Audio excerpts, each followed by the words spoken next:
अफगाणिस्तानमध्ये भीषण युद्ध सुरू झालंय। दोघांमधील संघर्ष टोकाला पोहोचलाय। काबूलच्या धमक्यांनंतर पाकिस्तानने रातोरात अफगाणिस्तानच्या हद्दीत शिरून एअर स्ट्राईक केला। पाकिस्तानी वायुसेनेने थेट अफगाण तालिबानच्या लष्करी तळांना टार्गेट केलं।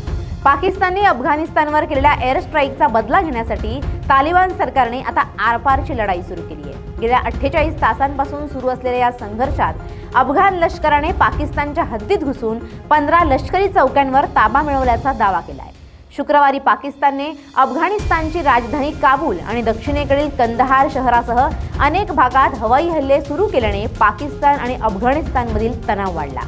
तालिबान सरकारने दावा केलाय की अफगाण सैन्याने अलीकडच्या हवाई हल्ल्यांचा बदला घेण्यासाठी पाकिस्तानी सीमा चौक्यांवर हल्ला केला होता। त्यानंतर पाकिस्तानचे संरक्षण मंत्री ख्वाजा आसिफ यांनी अफगाण तालिबान विरुद्ध ओपन वॉरची घोषणा केली आहे। काही दिवसांपूर्वी पाकिस्तानने दहशतवाद्यांच्या अड्ड्यांवर हल्ल्याचा बहाणा करत अफगाणिस्तानच्या हद्दीत एअर स्ट्राईक केला होता।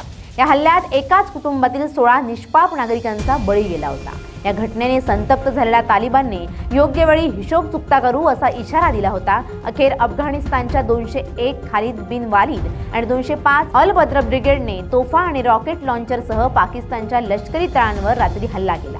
एकीकडे सीमेवर तालिबानशी झालेल्या संघर्षानंतर पाकिस्तानला भारतानेही आंतरराष्ट्रीय पातळीवर खडे बोल सुनावले। भारताच्या परराष्ट्र मंत्रालयाने या एअर स्ट्राईकची तीव्र शब्दात निंदा केली। रमजानच्या पवित्र महिन्यात महिला आणि मुलांचा बळी घेणं हे पाकिस्तानचं अमानवीय कृत्य आहे। आपली अंतर्गत अपयश लपवण्यासाठी पाकिस्तान अफगाणिस्तानच्या सार्वभौमत्वाचा भंग करत आहे अशा शब्दात भारताने पाकला आरसा दाखवलाय।